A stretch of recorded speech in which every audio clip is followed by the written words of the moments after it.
exactly is she claiming she's deserving of $5 million for here?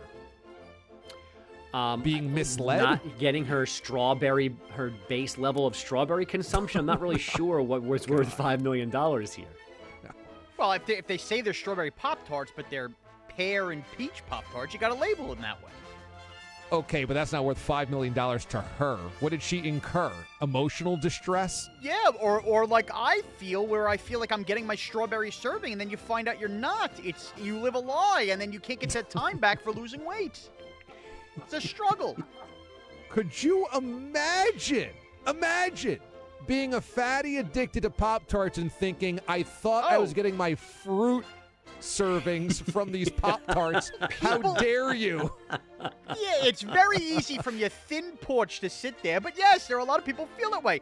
Work harder to get your fruit servings instead of opening up a package of a pastry. I thought about a lawsuit against my former sandwich employee because I ate 3 oatmeal raisin cookies for 3 years thinking I was having a healthy breakfast. You thought about a lawsuit. Well, I said, you're acting as if this is a healthier option, a cookie. It's oatmeals, it's raisins. They're not good for you. And here I am thinking I'm losing weight because of it. You're running advertisements that you're a weight loss place, and then I'm getting screwed with the cookies.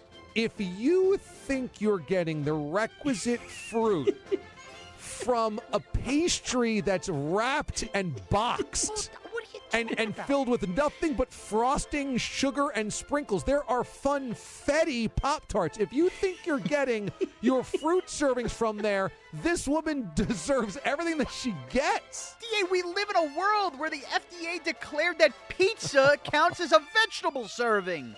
There's a lot of misled language here. If people come on. So you're just going to allow everybody to be complete dunces and idiots, and you think that this woman is valid in assuming fruit servings could come from Pop-Tarts. I understand on the surface how outrageous this is, and I think the amount might be much. So I'm not going to be blind and be a bloviating idiot here. What I will tell you is, it is very difficult if you don't have the switch to easily figure out proper nutrition and losing weight to, not need other things to fail. It's like being a bad NFL team and then the refs start giving you bad calls. Come on. So you're bad at it, and then you're getting screwed on your fruit servings where you think that's going to happen. You're bad enough. You don't need the officiating screw you. You're bad enough. You don't need Kellogg screwing you too. I understand that.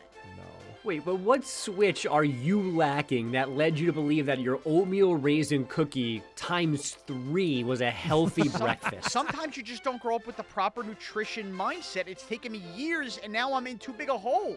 I'm like the Giants going through 3 coaches here. I just can't dig out of this hole. It was set standard. Kellogg's is not helping. Kellogg's are the bad refs.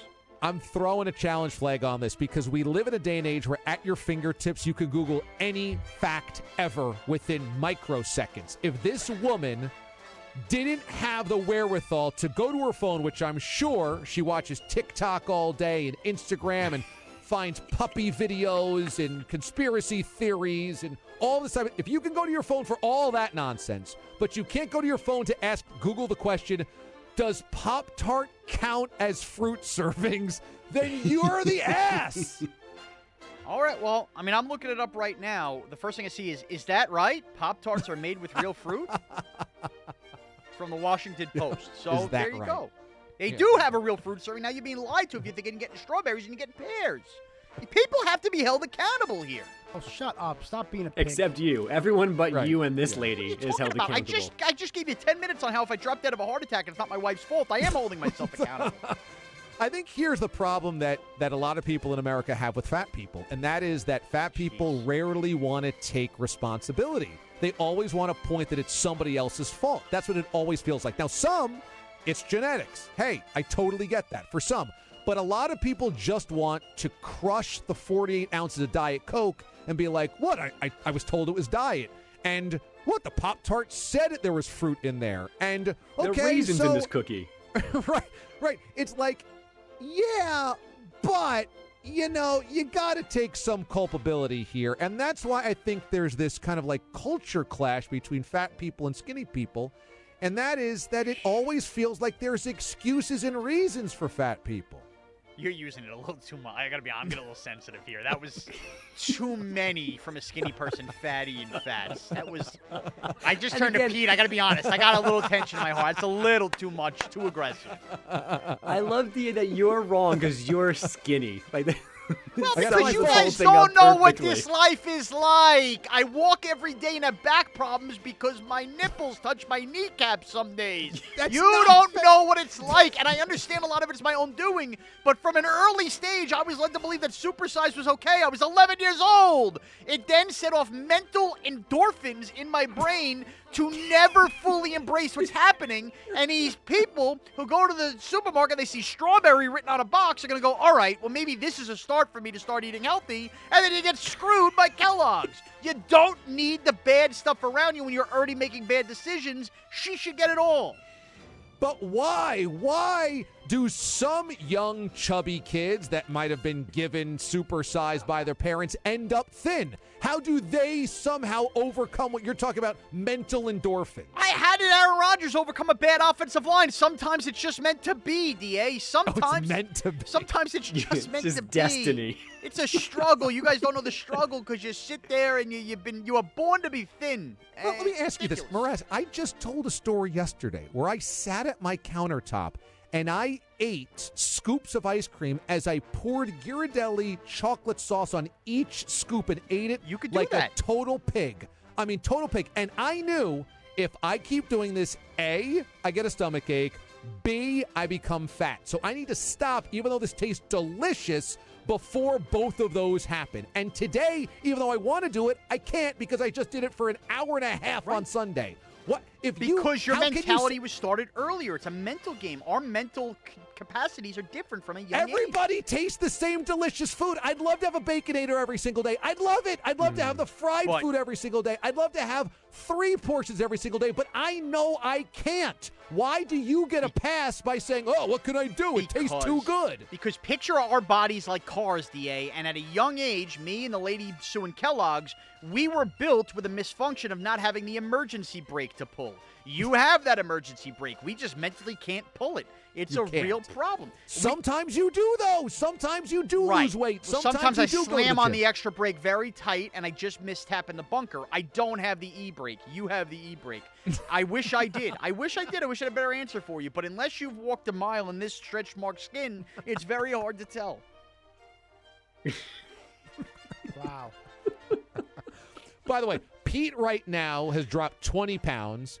Bogish has dropped 15 or 20 pounds as well. And so you're around guys that are actually actively doing something about their health, and you're here going, it's not my fault I eat 7,000 calories every Saturday and Sunday. Let's be fair. I've been around Bogish for 3 days for the first time in 19 months. Let's calm down with who I'm around. Stu Kovacs is a producer on CBS Sports Radio, came back from pandemic, lost like 85 pounds. All right. You named the hit list. You don't think it breaks my heart? I look out the newsroom, everybody else has lost weight, and I can't move my elbow flaps? Of course it kills me. I don't know the answer. Connor Green. Well, why do you keep getting the excuse, well, I was born this way, and everybody else doesn't get that excuse? They can use that excuse. Come use it. Come use it. I'm not telling you not to use it. I think I'm bleeding out my mouth now. I'm getting so angry. This could be heart attack 1. It's strawberry frosting. You'll be okay. I have teeth and copper. I gotta go. Oh, here's the first heart attack. He had 5 minutes, not 5 years. I'm bleeding out of my mouth. When has that ever been said? In a hospital. Yeah, on a battlefield. On MASH. Yeah. Mraz is the first radio employee ever to be bleeding out of the mouth during a segment. It's a non-contact injury, too. He was so hungry he started eating his own tongue. When we come back, I was gonna do Wizard of Oz, but we're short on time here, so I'm gonna do Wizard coming up at the top of the hour. Okay, we'll talk about tonight's Broncos and Browns game coming up next. D.A., CBS Sports Radio.